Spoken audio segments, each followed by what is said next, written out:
What's going on? It's Justeeni here. This is my final Polytopia set of the group stage. There's 3 of them, and this is the 3rd one. That's what I mean by the last one. So this time, it's not on archipelago, not on continents. It is on lakes. And we are against the one and only VTAT, and we have a pretty interesting selection this time. I'm going to put like the tribe draft thingy on screen. Again, hopefully I remember, so then people don't get confused and wonder why it's this specific matchup. But yeah, we'll just kind of get right into the thing. So yeah, Imo versus Simanti. This is kind of the matchup that I was expecting because I'm not hosting, and I figure they probably want to use Imo against Simanti because otherwise they're kind of screwed. And I get very lucky here, as you can see. I get a turn 4 population rune, and just look at all of the fungi here. So I can just get recycling, and then that's going to allow me to border growth. And yeah, it does take away my level 3 Clathris spot. Oh no, it's only level 2, but it gets me really fast Centipede, which I think is a lot more important here. The opponent happens to run into me, which is actually really good for me, because this allows me to upgrade this city very easily, and also kind of work towards that Centipede at the same time. So I can get that going, harvest the next fungi that will be useful. So I get the funny little upgrades. I go for hydrology. I probably could have gone for like Organstead, but I wanted to see what vision I get first. And yeah, I see a rider. I see their starting Mindbender all the way there, which makes me very happy. Park Fortune goes down, and they probably didn't expect that funny boost play because there's Zine right after. Yeah, next turn I'm just going to get climbing to really reveal the rest of things and then invade with centipedes. They aren't really prepared for that at all, so yeah. Very quick game 1. Next game won't be so fast though. So I'll go ahead and cut to the next match. Alright, so that first game went so fast I didn't even have time to explain. I have to win both of the games in this set if I want to guarantee myself a top 2 in this group stage. Because there's one person who is 4-2, one person who is 2-4, and then the other person who doesn't have their results ready is VTAT, obviously, because we haven't played our games yet. But if I go 1-1 against VTAT, then we'll both be 3-3, and we'll have to fight it out in a tiebreak. And if I lose both, obviously I'm out, but luckily that didn't happen. And if I win both, I go 4-2, which ties me for first, which is good enough. So if I win this game, I'm getting past the group stage finally, and if not, I might be in tiebreak situation, which I'd prefer to not be in. But yeah, now we've got Yadek versus Quetzali, and I'm hosting, so I skip turn 0. Hosting with Yadek with these is quite good because you basically get to be a turn 0 tribe. I mean, the opponent gets effectively host advantage, but you get to play Yadek as a turn 0, which is very strong. Now, I do a little bit of a silly. I didn't train a warrior, but it happens to work out. I was thinking like maybe farming pre-cap, but I then realized that wouldn't work anyway, but never punished, I guess. I end up with enough to do everything I want. Still would have been better for me to train the warrior anyway, but it was kind of funny that despite my terrible blaze, the game does not care. So yeah, and then I get a trade rune, of course, so trade on turn 6 is pretty nice if I want to just go into farming and construction. I am a moment's notice away, and we see writing from VTAT trying to expand a bit in the south. Then I go farming. I don't go construction. I could have afforded construction, and I was really thinking about this. I spent a lot of time considering, and the reason why I go farming and not farming and construction is because I only have 5 cities here. I want to get my Grand Bazaar going, and also I really want to make sure I'm getting to here at a reasonable time.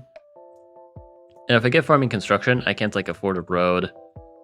I'm not really developing my eco a lot. I'd kind of have to commit into getting trade if I really want to make construction work right now. Otherwise, like, I'm not actually saving anything, and yeah, I'm just wasting a lot of time. I want to try and expand, because I know even if I slow my economy a bit, like, it's fine. The one way I can lose this is if I'm stuck on 5 cities forever, so let's sort that out first.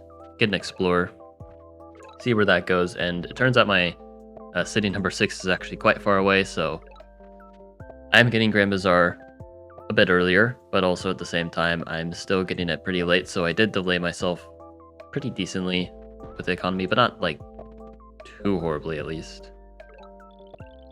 So I can still get my upgrade, and even though my markets are delayed by a turn, I still am like getting some economy to make up for it, so it's not the end of the world. But yeah, kind of advancing. Now we see forestry, border growth. I get a writing rune, which is not too bad here. Basically like a star rune, but a little bit, actually a lot worse than a star rune, but it's still fine. It does things. And that's what's important. Now I get my markets going. Turn 10, pretty good. You know, I got a trade rune, and you know, you're going to get fast markets from that. Now I'm just going to be upgrading my markets. They are pretty good here. They just are very expensive because construction markets are never cheap. I go hunting because I have a few animals. It's mostly just I have the stars to spare. I'll kind of just be fine. So I don't even road onto the city to get Grand Bazaar earlier just to like really greed. Because like if I did road, then I'm not getting this giant, and it's noticeably slower with my economy. But we're both just kind of being passive here.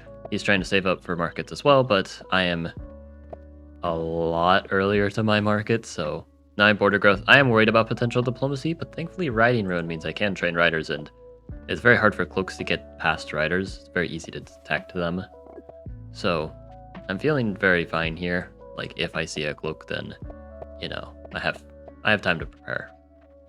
Now markets from TTAP, but they're not that strong, so I'm not too worried.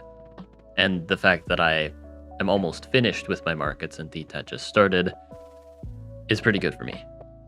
Plop down another nice level 5 market. You know, things are looking pretty good. I have already some presence in the water. And yeah, I could like consider going into Shiv. Like I see math, I know that the catapults are going to be there, but I'm deciding to not go into that because knights are kind of expensive and naval branch is also expensive, but that's what I want to be doing here. I want to get in the water and do things there. And we see Nathi Tech continue to develop. Markets are actually going to be pretty good, pretty comparable to mine, if not even a little bit better. But since I got mine so much sooner, I still have a very substantial advantage in terms of just raw stars. And I'm going to dump that into a naval to really be able to press that advantage. Also getting a nice little attack there. Nice exchange, really. Just getting some free damage on their giant. Forcing them to get pushed back a little. So yeah, see a catapult there on defense. Both of us kind of had to spend a lot of stars just in case of an attack. It's kind of how high-level Polytopia goes. You always have to be ready. Can't be caught lacking. Now strategy, again, just laying the groundworks for very strong naval. I'm backing away my giants because I want to put them in the water. Get a bunch of juggernauts. More markets, but again, since I've already finished my markets, seeing more market prep work doesn't really scare me at all. Because that just means, like, I'm really capitalizing on my early naval access.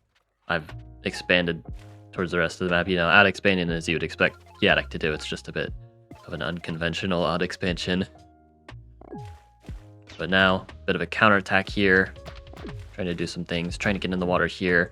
Bridge with the fancy Quetzali skin bridge, which looks pretty weird, but yeah, I have a quadism now.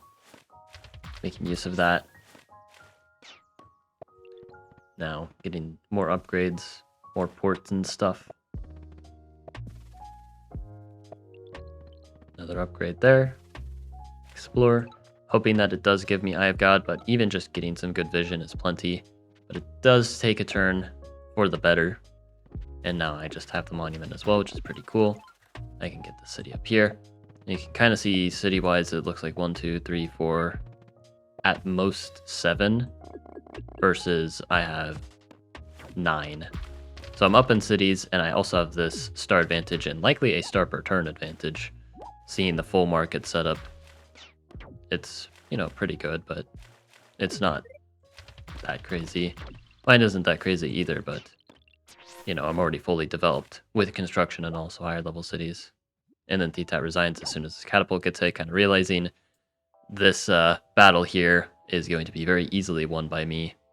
even though we both have aquatism, like I'm gonna get like a bomber here once I finish my turn, and I'm also winning the battle up here because I have just more units I can pump out. Pumping out units in the back line as well to put in the ports. And yeah, pretty clean win thanks to just good old RNG. Kind of RNG'd both games, but I guess that's what you need to make it past the group stage when the competition is this difficult. But anyway, hope you guys enjoyed. Like and sub, and have a good one.